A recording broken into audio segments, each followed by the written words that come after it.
नरेंद्र मोदी आज घेणार तिसऱ्यांदा पंतप्रधानपदाची शपथ। शपथविधी सोहळ्याची राष्ट्रपती भवनात जोरदार तयारी। अनेक देशांचे प्रमुखही राहणार उपस्थित। केंद्रीय मंत्रिमंडळात भाजपकडून नव्या चेहऱ्यांना संधी। रामदास आठवले तिसऱ्यांदा तर प्रतापराव जाधव, रक्षा खडसे, मुरलीधर मोहोळ पहिल्यांदा घेणार शपथ। प्रफुल्ल पटेलांना राज्यमंत्रीपद देणं योग्य वाटलं नाही, त्यामुळे भाजपनं ऑफर केलेलं राज्यमंत्रीपद राष्ट्रवादीनं नाकारलं। अजित पवार यांची माहिती।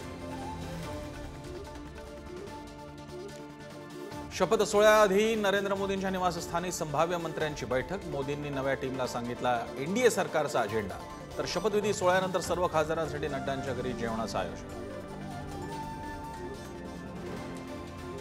आगामी विधानसभा निवडणुकीच्या पार्श्वभूमीवर मनसे ॲक्शन मोडवर। 13 तारखेला वांद्र्याच्या रंगशारदामध्ये राज ठाकरेंच्या उपस्थितीत मनसेची बैठक। मनसे नेत्यांसह मुंबईतील प्रमुख पदाधिकारी उपस्थित राहणार। राज्यातील अनेक भागांसह मुंबई आणि उपनगरात पावसाचं आगमन। कोकणातही पावसाच्या जोरदार सरी तर लातूरात वादळी वाऱ्यामुळे शेतपिकांचं मोठं नुकसान।